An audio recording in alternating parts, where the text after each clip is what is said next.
Right, first of all, let me introduce, so we've got Alistair Curry with us this afternoon, who is Head of Campaigns and Communications for the charity Population Matters, who hopefully some of you have seen the links that I sent out with the joining instructions to different parts of their webpage with some articles in and things for you to read.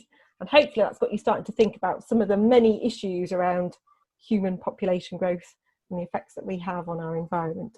Right, so what we're going to do today is it's going to be very similar to what we did last month when we talked about climate change. So Alistair's going to do a presentation first of all for about 45 minutes or so, present to you with some of the facts and the figures and the stats that he's got to hand, and then it'll be over to you to ask some questions. So even if you think of questions while he's talking, type them in the chat box while he's talking, and we can come to them when he's finished his presentation. All right, good. I'll unmute myself and hand over to you, Alistair. Thanks very much, Kat, and hello everyone. I should start off, well, actually I should start off by apologising for the seagulls. I live in Brighton, and they're a big factor of living in Brighton, particularly at 4 o'clock in the morning when they wake me up. The other important thing I should announce at this point is that in fact I was born in Shropshire. I never lived here. My parents moved away when I was a baby, but they lived in Market Drayton, and I was born in Wellington. So Shropshire bred, if not someone who lives there. So I've got no reason to go back to Shropshire at the moment. We've got no family who still live there, but I do remember it from visiting family in childhood. It's very nice. So let me go on to hopefully share my screen, which I'll do just now, and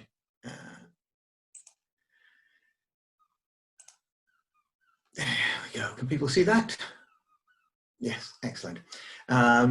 Okay, so as Kat was saying, the impact of population, there's a huge amount we could talk about this. Because this is the Wildlife Trust, we're going to just talk about the one area, biodiversity and its impact there, which is a really important area for us in what we do. So this presentation has got quite a lot of data in it. It can be quite sort of intense, but hopefully you'll find it relevant and interesting. And again, all this information is available on our website. But I should just start off by introducing, on the left here, this is Bigfoot. The problem with a picture of Bigfoot is that you can't tell how big he is. He is in fact about 6.5 feet tall. And we take him around to various places as part of our publicity campaigns. What you can see there is that Bigfoot represents human beings, and he's standing on top of the earth and squashing it. And what you can't tell from there is he's made of metal, and the shapes that he's made of are actually babies. And when we first put Bigfoot together, we were worried that people would think that we were kind of hostile to babies, which we're not. But actually, when we take them around, everyone gets the idea. More people puts more pressure on the earth. It's not a difficult idea. And essentially, I'm just about to spend 45 minutes saying to you what most people already know, and most people can already figure out. So that's Bigfoot. You don't need to read all of this. This is just what I start every presentation with, saying who we are. So we're a campaigning charity. We were started about 30 years ago, and our goal is to achieve a sustainable human population to protect the natural world and improve people's lives. And the way we do that is all about people making choices and being able to make choices to have smaller families. That's the route to having a smaller population. And these are the things that we do. So we campaign. So where there are obstacles or problems stopping people from making that choice. For instance, many people in the world, as we'll talk about, don't have good access to contraception, so things like foreign aid can help with that. So we campaign for that. Very importantly, what we do is inform this kind of thing. We let people know about the impact of population and what they can do about it. We do research.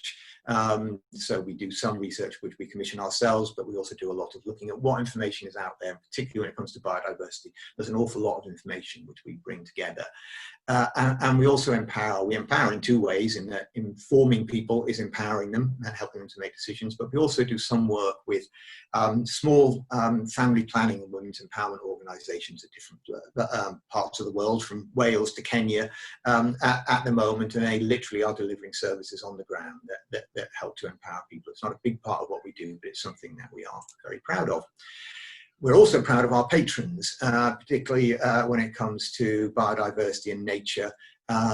We couldn't really do much better when it comes to people with with knowledge and expertise on those things, and I'll come back to Sir David Attenborough in particular a little bit later on. I should say I spoke to him on the phone once. I've never been more nervous in my life. I've met quite a lot of famous and important people, but somehow he just somehow seems more famous and important than everyone else. He was very nice.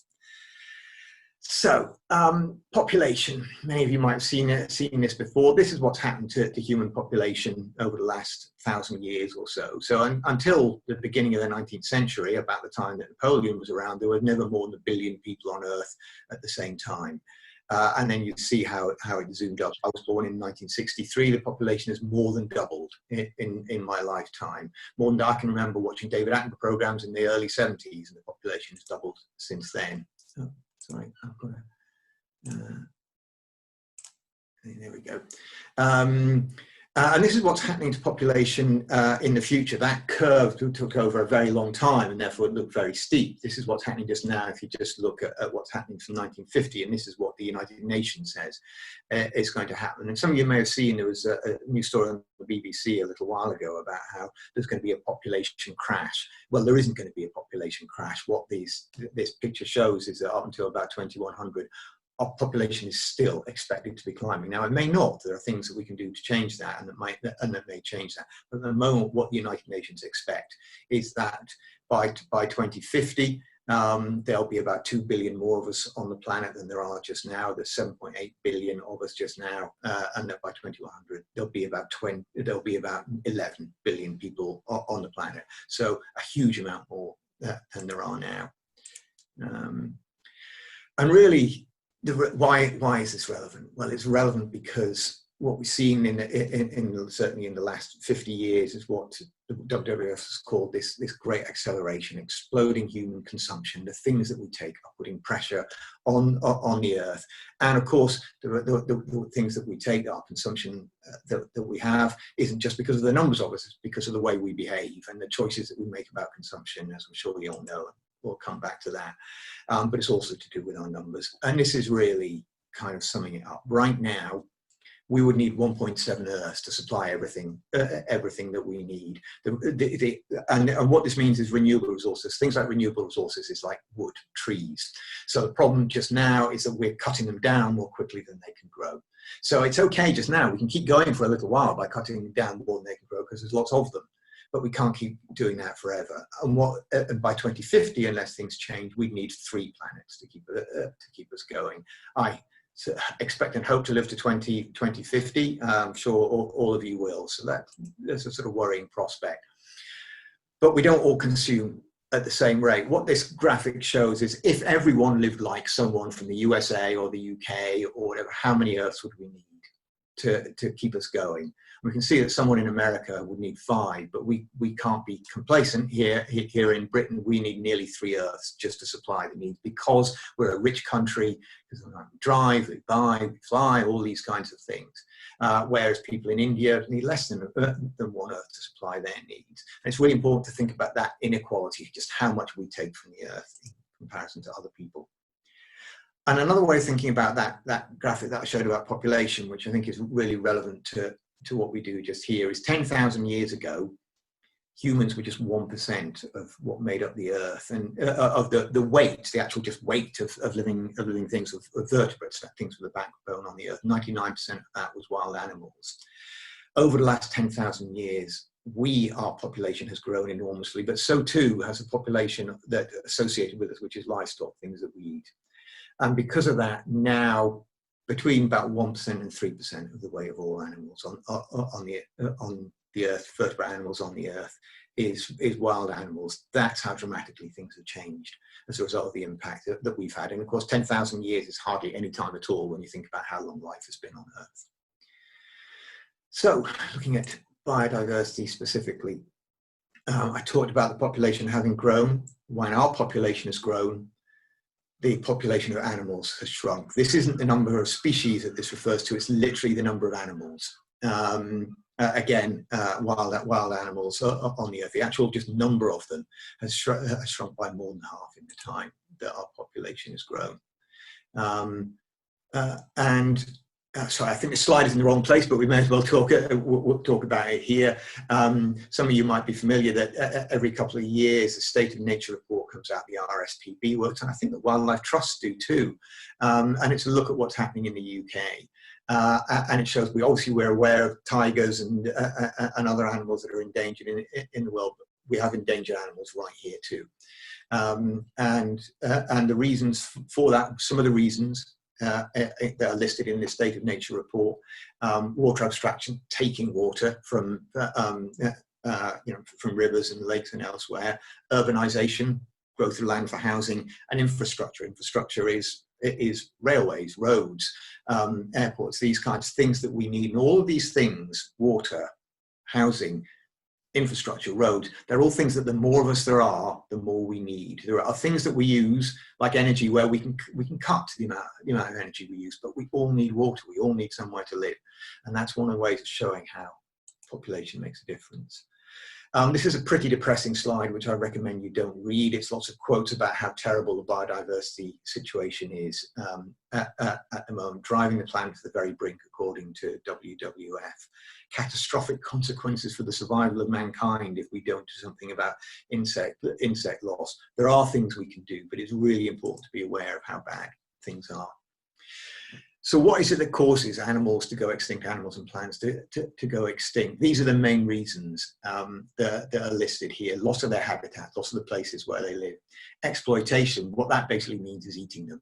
And in particular, when it comes to fish, and marine animals, that's one of the major things, because this is talking about wild animals, not domesticated animals. But also there are places in the world where people are dependent on bush meat, on killing and eating wild animals still. Invasive species, things coming from other places and taking over. Pollution, and obviously there are many reasons behind pollution, but our numbers contribute to that as well. And climate change, which, as we'll talk about, our numbers contribute to as well. So these are the things that are causing animals to go extinct, animals and plants to go extinct just now. But what lies behind those? What do these things happen? In 2019, probably the most important ever report on the living world and biodiversity was produced by a organisation no one's heard of. It stands for the Intergovernmental Science Policy Platform on Biodiversity and Ecosystem Services. And it's little wonder that people haven't heard of them with a name like that. However, this is a body, an international body that's supposed to advise governments on what's going on. And what it says is all these things that we talked about before, habitat loss and that kind of thing, those are the things that are making animals go extinct. But what causes those? What are the drivers? And they looked at these things. So values, what do people think about nature? Governance, are those people who are responsible for looking after nature doing the right things? Technology, of course, technology can be good or bad in the way it impacts animals. Economy, how much we're consuming and what we're doing. But they also identified population, growing human population. So these are 5 things that they've identified which really are underlying what's happening to nature at the moment. And this is what they said about it. Changes to the direct drivers of nature deterioration, in other words, things that are making animals and plants go extinct. You can't do that unless you address the indirect drivers. So that's things like population. They're saying unless we do something about population, we're not going to sort out our problems with biodiversity. As I said, this is an incredibly important report and really important piece of information. So just looking, again, you don't need to read all the facts on here, but just looking at what's causing these problems more directly. Habitat loss, which is the main reason for certainly animals on land, or of all the reasons, the one that's largest. And it's us, it's the things that we're doing. And when we think about how big the earth is, and you also think about, kind of relatively speaking, how little of it is covered with cities, right? But still only 1/4 of land on the earth is free of the impacts of human activities. Just 1/10 has got no sign, or sorry, by 2050 will have no sign of us.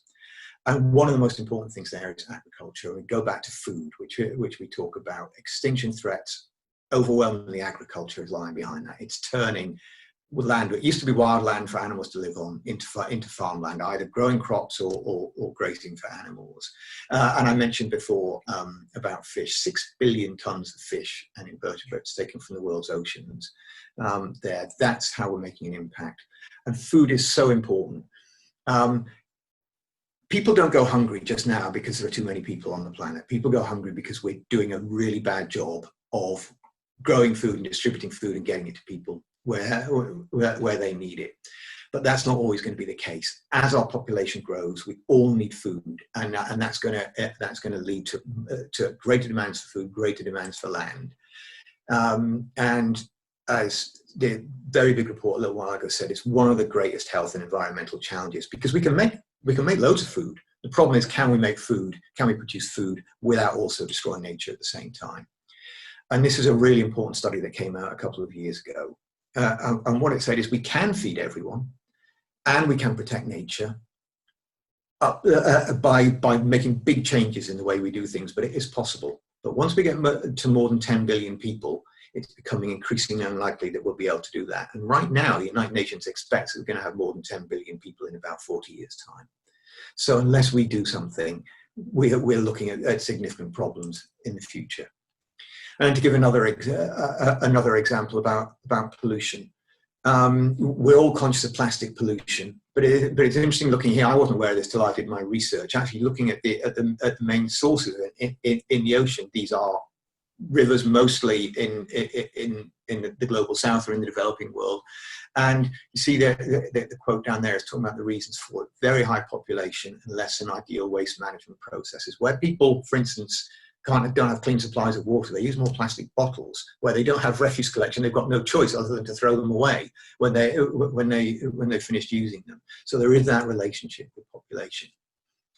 And then the other area, very important, or another area, which is really important when we think about biodiversity loss, is climate change. I think everyone is aware of the threat that it poses to us, but it also poses a threat to animals and plants as well. Animals which are in places where the temperature is changing, where the plants they used to rely on aren't able to grow as well. That's causing them to either to die out or to move to other places. And when they move to other places, that can cause the animals and plants in those places to suffer. And the reason why we have climate change, two main reasons, are that, again, our economy, the things we buy, all the things we're doing, and the economy has expanded much more than population growth. The amount of activity, the amount of consumption is more than just population, it's the way we live as well, but the number of us as well. And another important thing to think about when you think about climate change, we think about carbon dioxide going to the atmosphere, but there's also the important stuff that the earth does in order to deal with that. And the obvious one I think that people know about is trees and plants absorbing carbon dioxide. Well, if we're knocking down forests in order to turn that into grazing land or whatever, then we're also making it more difficult for the earth to deal with climate change. So it's another way in which the pressures of population, particularly growing food to feed us all, makes a difference. But again, something really important. I talked earlier on about inequality in the way that we live. And these figures are a few years old now. They're slightly different now. But what it shows is on average, the carbon dioxide that we're responsible for. That's my phone, but let me just turn that off just now. Right. That in the developed world, in the rich parts of the world, in the US, produces more than almost everywhere else. But in the UK, we're responsible for, on average, about 70 times the amount of carbon dioxide going to the atmosphere of someone from Niger. Niger is in Africa, just south of the Sahara Desert. It's one of the poorest countries on Earth. In fact, it might be the poorest country on Earth. It's also a country with fertility rates, which is the graph on the other side. That basically means how many children do people have. It's not to do with being infertile. It's to do with how many children you have. And Niger has got the highest fertility rate in the world. So family sizes in Niger, about 6 or 7 kids, normally in a family. But if you think about it, if we in the UK are producing 70 times the amount of carbon dioxide, then if one person in the UK isn't born, that's actually of more, it's better for the planet in terms of carbon dioxide than 70 people not being born in Niger. So the choices that we make here, where we're rich and we have so much of an impact, are really important. And there was a study that looked at what can we do in order to reduce our carbon dioxide emissions and help climate change. And what it concluded was that having fewer children if you have one fewer child, if you're at the age stage in your life in which you're going to have children, then that makes a really big difference. And of course it does. We talk about all these other very positive things you can do: avoiding flying, not having a car, choosing a plant-based diet. These things are all very positive. But if a person isn't born, then none of the consumption they do, none of the activities, they're not traveling, they're not doing any of these things. So that choice to have fewer children, have one less child, is a really positive one in terms of climate change. But the very important thing to say here, of course, is that it doesn't mean you shouldn't do the other things. We're not going to fix our environmental problems by just going, oh, we're going to do this and not that. We've got to do them all. So the way we fly, the way we eat, all these things, they're all really important. I'll go past that one actually. But what it was a study which shows that actually doing things which help to reduce population are very, very, very useful in terms of you look at all the solutions to climate change is actually amongst the highest that you can take. So I've talked about the problems that having more people creates in the world. So now let's talk about what we can do about that. And the really good news and really important thing about population is actually the solutions to that, to getting our population growth under control, stopping it and making it go the other way, which is what we really want. They're really positive things that help people. And this is what they are. And all these things that are on this slide are things that we know when those happen, people choose to have smaller families. Getting people out of poverty. When people are really, really poor, there's a couple of reasons. They tend to choose larger families, and there's various reasons for that. One is that in the poorest places, and sadly still, some children die young, so people have more children in order to compensate for that. And it's just the same as Britain was in the Victorian times. But also, if you're not secure, if you don't know where your money is coming from, if your government is too poor to look after you or provide you a pension, it makes sense to have children. Particularly if you have a farm or something like that, then your kids can work on the farm. When you get older, if the government's not going to give you a pension, then your kids can look after you. So it makes sense to have more kids. When people are less poor, as they get richer, those arguments don't apply so much, and people tend to have fewer kids. Most important thing, empowering women and girls. Basically when men are in charge, they want more families, they want more kids. And women who don't have an education, who aren't economically independent, often end up having more children. If you get an education, then you've got more life opportunities in those circumstances. And across the world, getting a good education and empowering women and girls is so important. Then crucially, when it comes down to modern family planning, at the moment in the world, there are 270 million women who want not to be pregnant, but they aren't using contraception that would allow them to decide whether or not they can become pregnant. And in those circumstances, the reality is that almost half of all pregnancies amongst human beings across the entire world are not planned. It doesn't mean that people aren't wanted, the babies aren't wanted, but they're not planned. It isn't that people have said, okay, we're going to have kids. It's that they come along by accident. And then the last part, so if you can get that family planning that works to people, then they've obviously got the ability to make that choice. And then the last thing is promoting small families, kind of what I'm doing just now, explaining why it's good to have, it's good for people, it's good for the planet to have smaller families. And these things, you do all these things together and they really work. So this, again, that chart on the left talking about fertility rates, again, just think fertility rates as being the number of kids by and large that the people have in a family. And these are countries that made a huge difference. They used to have very large families, and now through introducing those kinds of things, they're having much smaller families. In Britain, our fertility rate is around about 1.6 or 1.7, which means actually on average,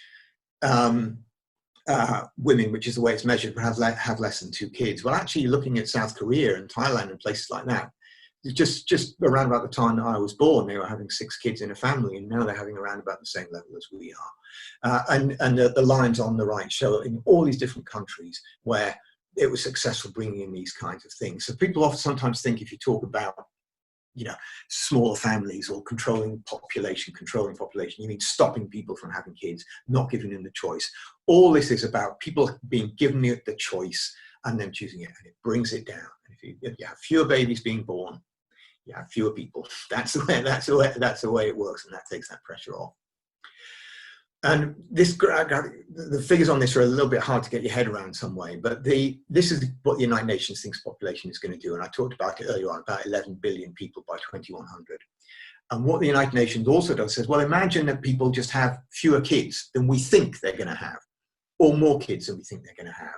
Difference is just half a child less, average, obviously, per family. And if that happens, what you see looking at these numbers is actually, by 2100, there are fewer people on the earth than there are today, 7.3 billion people. So that really small change, and it's not like going from having 10 children to having no children. It's going from having 2 children on average to having 1.5 children.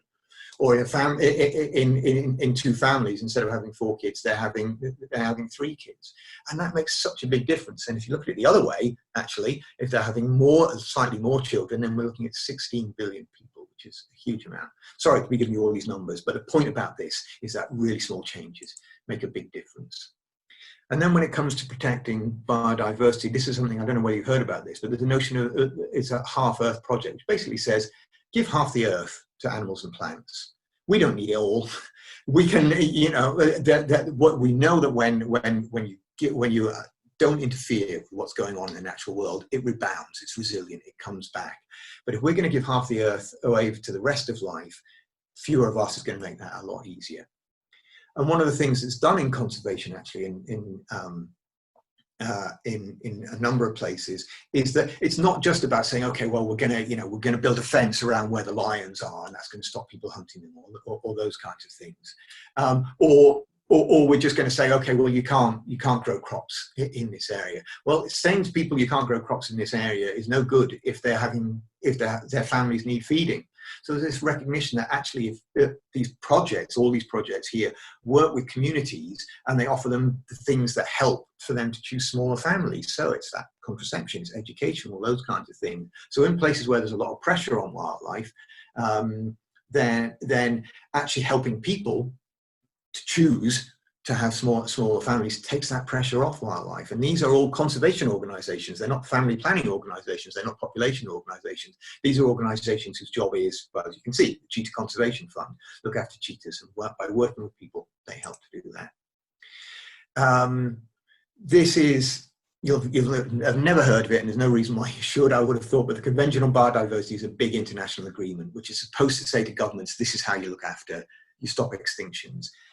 It's been going for a few years. It's doing really badly. These targets it mentions here are ways of protecting biodiversity. They were supposed to be met by 2020. We're not going to meet almost any of them. That's how badly we're doing when it comes to that. But one of the things Population Matters is doing is campaigning. Well, actually, if when you're trying to protect biodiversity, you do these things that help to address population that we were talking about, then you've got a better chance of doing that. So, going back down, I'm very near the end now, after all this data I've been throwing at you. So in 2018, our patron Sir David Attenborough spoke at the big climate change meeting in Poland at that point, and he kind of laid it on the line. This is pretty strong stuff. If we don't take action, collapse our civilizations and the extinction of much of the natural world is on the horizon. That sounds, well, it is very worrying. It's pretty bleak. But one of the things, or it looks pretty bleak, but one of the things that in my job I do is I see loads of information about environmental challenges, about climate change, about biodiversity, about a whole load of other things. And all these reports say pretty much the same thing. The situation is really bad, but we can fix it. But we can only fix it if we really, really try, if we really work. And they talk about transformation all the time, that we're not going to fix it by messing around at the edges. We've got to make big changes to the way we live in order to do that. So it is sadly absolutely true that there is a real threat to our future here, but it is one that we can change. And also, Sir David Attenborough has said this, all our environmental problems become easier to solve with fewer people and harder to solve with ever more people. And that's just really obviously true. If there are fewer of us, we're putting less pressure on the environment. So the things that we can do to stop our population growing so much are things that help us to solve those problems, which we can. And that's the end of my presentation, apart from this last message, which every presentation I do, no matter what audience it's to, I always put this sign up because it's so important that the choice and the decisions are in our hands. These are the things that we need to do in order to change this. We can't wait for someone else. And then lastly, at the bottom, that's our website, where you'll find lots more information about all these things, and our social media. We're on Instagram, Facebook, and on Twitter, and particularly on Instagram. Actually, we started Instagram a little while ago, and we've got some really just cool, simple graphics about what's going on. A lot better than the complicated ones I've shared with you today. And if you're on Instagram, do have a look, and do please share our stuff. But the same with Twitter. I've literally just shared a post on my Instagram. I've had a few messages through already, so it's an interesting topic. That's great. Interesting. So I've really run through very sort of quickly what's going on. There's been an awful lot of information in that, but I hope you'll take away the core message here is that population is a problem, but it's one that we can fix, and we can fix it in ways that actually make people's lives better. So it's really good news. And then the second message is, well, most of you are perhaps all of you are rather too young at this stage, but when you get to the stage about thinking about what size family you have, then think about the environment, think about what that means as well, because there's a positive choice that we can all make. Okay, I'm done for now. Thank you, Alistair. That was amazing. It's a massive, oh, Lawrence, we're getting a few claps there from people. It is a massive topic though, isn't it? It's so complicated. There's so many issues interrelated. Do you find that this is a topic that politicians and people are still very uncomfortable to engage with and talk about?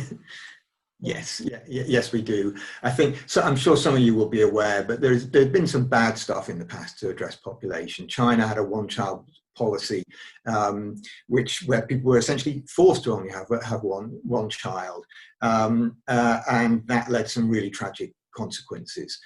In India, people were forcibly sterilized. They were taken and men given vasectomies, or women sterilized so that they couldn't have children in order to address population. There's been other bad stuff in the past. And so people worry that when you talk about population population control, you're talking about doing bad things. It's about stopping people having children. So our message is always this one that, well, actually it's about all these positive things that help people, but it's taking a little while to get that through. And the other thing is, people don't like talking about, how many kids you should have or the size of people's families. It feels like you're really getting, involved in telling them what they should do, and it's not. It's about giving people choices. And the example I always use is I'm personally vegan. I've been vegan for 30 years. And when I turned vegan, it was a really, really freaky thing to do. I didn't know any other vegans. I see applause there from Ruth. I'm guessing might be a fellow vegan. It was a really freaky thing to do. And people thought, what on earth are you doing? And actually, that's really changed, even just the last few years. It's for me, that's so much better. All the food that's out there that wasn't there before. Because people are realizing, and people used to think, well, what you eat is your business, it doesn't matter. Well, people now understand that actually what you eat has an impact on the earth. And we think more people will get to that understanding about actually the size of family that you have as well makes that impact. But it is a sensitive subject. Guy, do you want, he has kind of answered your question. Do you want to ask the question that you wrote down originally? Guy typed this question when he first registered, so before he even saw your talk. Do you want to ask your question, Guy? Do you think there should be an international law on, so like how many people, so people are limited to how many children they have, so like they can have quite a few children, but like only to a certain amount? Yeah, I mean, that would be wrong, and it wouldn't really work. Is the answer. In the Universal Declaration of Human Rights, which is the thing that says these are what you all have, says that having a family is a human right. That having a family and how big your family is, that's your business. No one's got any right to interfere with that. And I think that's absolutely right. What we've seen, and the graphs that I show that actually when people choose, people do choose. I'll also be honest with you. I think if we're gonna start banning things to protect the environment, there's lots of other things we could be banning. Lots of things which are very destructive and which people don't have a right to do. I'm just thinking, I just need to check a text message. You know, I don't need this fancy phone. You know, I could get away with a phone that you know is a lot cheaper and a lot simpler. And we're all in those circumstances. I don't have a human right to have a fancy phone. You know, I think obviously if we can avoid banning things, we should avoid banning things. But and phones aren't the worst offenders by any manner of means. It just came to hand when I was talking to you. But yeah, we shouldn't be restricting the amount of children people have. But what we should be doing is internationally, we should be saying, and the United Nations isn't doing this, but actually having fewer kids is a good thing. Saying it really explicitly so that people get that message. Okay. Bryony's got a hand up, a virtual hand up. Am I allowed to talk? I'm not in the 11 to 24 bracket anymore. I think you're allowed this time, yeah. Okay. It's a very, that was fantastic, by the way. I was sort of really inspired by that. Not to have children. No. I watched a TED talk by Melinda Gates, which actually covers a lot of the things you were saying, and I think you sort of alluded to it, that really this isn't about the Western world and saying you can't have your 2.4 children. That's not the issue here. It's the empowerment really of women in developing worlds, as you say, to be able to have smaller families. And her talk, she sort of focused on putting I think it's called, I've put the link in the chat if anyone wants to watch it, about putting contraception back and birth control back on the table and having that conversation. As an organisation, the other thing that you're battling with, as well as sort of governments, is obviously the religious aspect. So I guess maybe to use an example, the Catholic Church. Do you find you come up against religious people? I don't know. Yeah, I mean it's really interesting actually, because certainly that's an issue, and there are many religious authorities which oppose contraception or encourage large family size. And you should distinguish between religious authorities and religions, because actually there's a lot of variation. And generally speaking, there's a lot of cultural traditions about large family size. And of course, we have a cultural tradition here too, which is two, kind of, you know, there's kind of an assumption that that's the number of kids that you're going to have, and that is just an assumption. And it is going down. But what's interesting actually is the two countries in Europe, big countries with the lowest fertility rates, family size, are Portugal and Italy, both Catholic countries. And basically in those countries, they're kind of ignoring what the priests and the Pope say on those issues, because it's actually the culture and the society that makes a difference. And also, another country which had really great success, done really great work on reducing family size, on fertility rates, is Bangladesh, which is a Muslim country. So we can't make any kind of assumptions. It's much more about the approach that's taken within the culture, by people, governments, and those kind of things. So certainly it would do immeasurable good if the Pope was to say it's fine to use contraception, because although I talked about Europe, there are places in the global south, in Africa and Asia, where there is a lot more influence. The Catholic Church has a lot more influence there. So, and I just quickly want to pick up two things. The first is that yes, the issue of empowerment and large families in the global south is really important. It's also really important here because, as I talked about, of the impact that we make, because we are so much richer.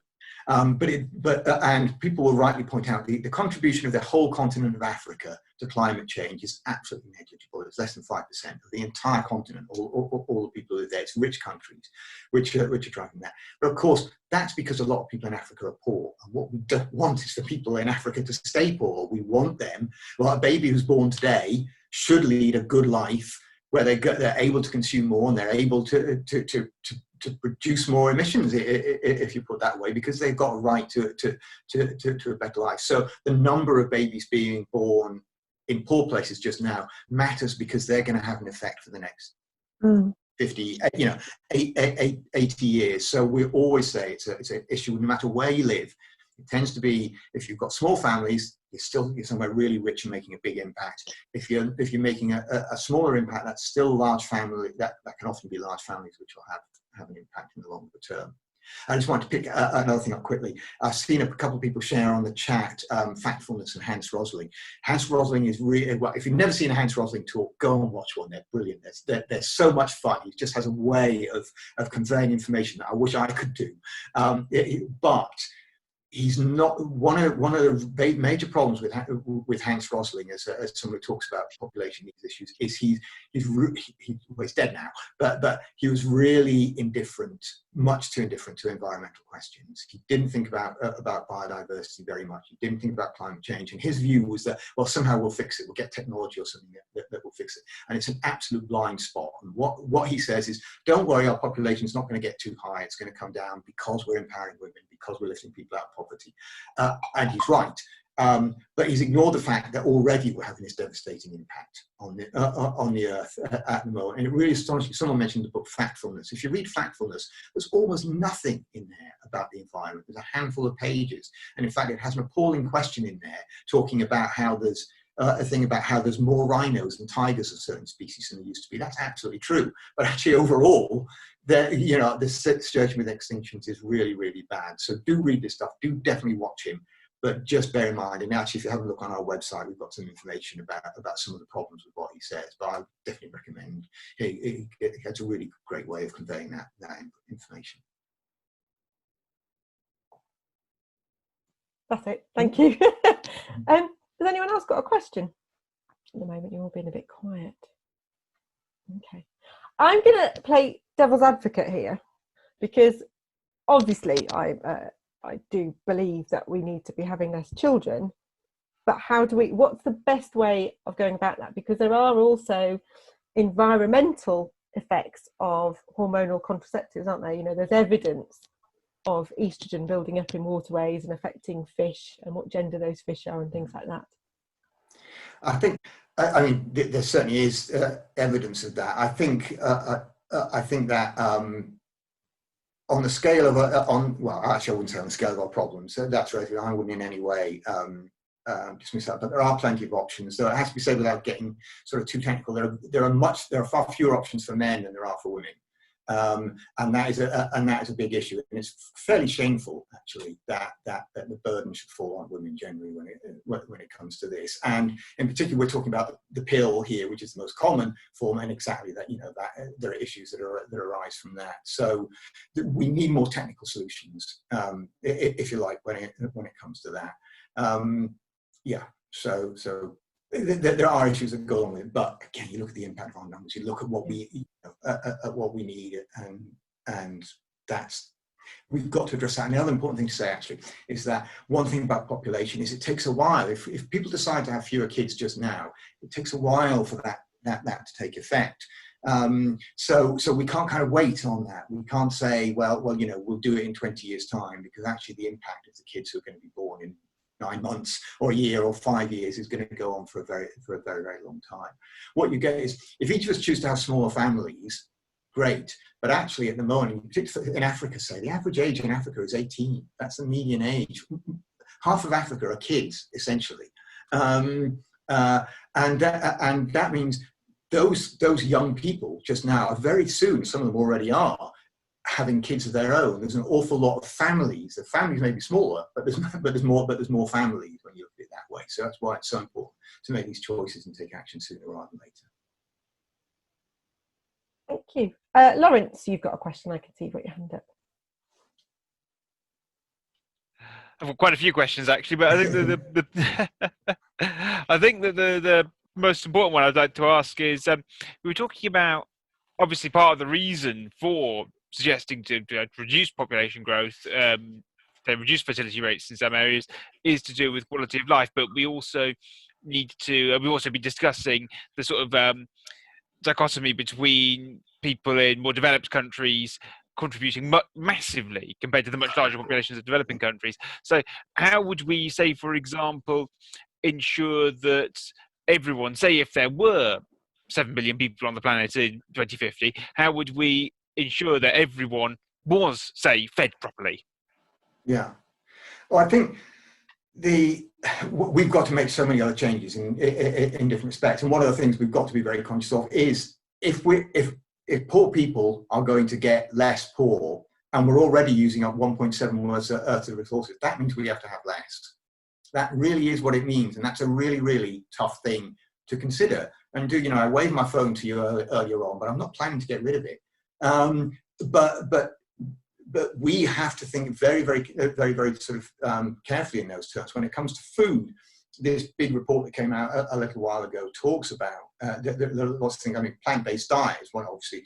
Speaking as a vegan, that's the thing that I advocate for. But actually, the evidence is, it's really clear on that eating less meat makes such a big contribution. But I think there's a bigger political question, because what we, at the moment, most politicians and economists go, we have to keep growing, we have to have more. And as long as we're doing more work, now there are people, as we talked about, who are poor just now, who deserve and must have more. I say none of us. I don't know about your individual lives. I don't know how but on average, people in places like the UK don't need more of anything. And people voluntarily don't change that behavior very much. So we've got to think about ways in which people can, and people are making those choices. They are becoming vegan. They are flying less. They are making positive choices. But it's got to go faster than it's going just now, and more people need to be making those choices. It's really a positive sign. And certainly, I'm conscious that not even actually in the last few years. In the last year, I think Extinction Rebellion have done an amazing job in bringing up the amount of attention that people pay to these issues, and Greta Thunberg as well. I can remember people talking about climate change in the 1980s, and absolutely nothing was done for 15 years. And after that, absolutely nothing. But now it's really on the agenda, and I think that's another very positive thing, is that I think finally, belatedly, politicians are starting to think in terms of not just the next election, not just what's going to happen in the next 4 or 5 years, but what the consequences are going to be. Because politicians have got kids too. Politicians have got a stake in the future. So maybe we can get change that way. Thank you. Anyone else got a question at the moment? At the moment. Okay. Someone I've been talking to recently said to me, the problem is in this country, our replacement rate isn't high enough, and we've got an aging population, and that's a real issue, and we have to have more children to cope with the aging population. What do you say to that argument that people give? Yeah, it's an argument that kind of makes sense in some ways, with one exception, which is you bring in more children, all you're doing is bringing in more old people in 70 years' time or 80 years' time. It's a crazy idea unless you expect those children to die at the age of 50 or move to Mars at the age of 50, you're just compounding the problem. You're just building it up. You're just building it up over time. So it's not a sustainable solution there. But what we do need to do is think differently about aging. It is a challenge. It is potentially a problem, but it's not one that's kind of beyond us. It's not that hard to deal with. The obvious thing is resources. If we're worried about whether or not there's enough care places, we can up our taxes a little bit, and we can make sure that we've got those things. We also need to stop thinking about old people as being by definition a burden. Old people add a huge amount of value economically. One of the obvious things actually that's really taken for granted is grandparents who babysit for their grandchildren so their kids can go to work. So as in they're the parents of the grandparents' parents. When grandparents do that, they're really contributing to the economy in a way that no one recognizes or knows. Volunteering and all those kinds of things. So it is a challenge, but the solution to it is not to put more people on the planet, because that's not helping the long term when it comes to aging. And when it comes down to it, losing species and climate change, these are things that really threaten us profoundly. These are the problems we've got to sort out. It doesn't matter what we do in any other ways. We'll sort out our other problems. These are the ones that sadly have to be our priorities just now. Mm. Lawrence, did you have another question? Because you said you had lots of questions. Mm-hmm. Yes, I mean, I've got a few things about things like how to find resources without driving down biodiversity. But I suppose that could be, a 2-day conference in itself. The other sort of question is perhaps, is there, we on a sort of slightly different tack, it's sort of, we were talking earlier about how, if women are given the choice, they tend to have fewer children. I'm guessing because they have sort of they're able to invest more in individuals, and they prefer, that's preferable. But what do you think there should be, advice produced on, guidance produced, broad guidance produced on family size, or is it much more much more nuanced and situation specific? And that's I mean, you're certainly right, situation specific. And somewhere like Niger, where they're having 7 kids, or the average is 7 kids, saying to people in Niger, well, you should only have 1. It's both stupid and unreasonable and unfair. So you've got to tailor the message appropriately, and you've got to. I mean, we're not saying to anyone you've got to have one. One of the things we're really careful to do is to talk about people choosing smaller families rather than having smaller families, and it's a really important difference. It's very easy to say people are, it's good for people to have smaller families, but that implies that maybe you're going to do things that kind of it's not about choice. But I think yes, people absolutely have to understand right now. Governments and United Nations, and also it has to be said, environmental organizations like WWF, they're not really talking about this. WWF know that population makes a difference to biodiversity. WWF are even doing projects of the kind that I talked about, where they're investing in family planning. But they're not really talking about it. They're not really saying to people, actually, this is a positive choice that you can make. And that's one of the things that we're trying to do, is to get those organisations, and absolutely good for the Shropshire Wildlife Trust, because you are giving us an opportunity to say that to people just now, and to people who are interested in the environment, which is really important. Those people, Extinction Rebellion should be saying it too. Lots of other organisations or movements should be talking about it, and that's part of our job to generate that discussion. Good, thank you. Bryony, back to you. It was on this topic. Something personally that I feel has come up for me is we still, when we talk about choice, and you make a decision personally for yourself, I still feel that the narrative is always about the family unit. So in relation to if you would like to make the choice not to have children, you can't get sterilised. And you can't go down that route you can only rely on contraception. And I think that the narrative is always to protect. I think the NHS have an ethical, understanding, and it's quite clear, but it's very much not in a woman's favour if she makes that choice, even at a stage in her life probably where she knows her own mind. And I sometimes think that is really tricky, and I appreciate the things around that, but I still think there's some education there to be done, because more and more women are going to be making that choice, I feel, definitely. I mean, they're right, they already are.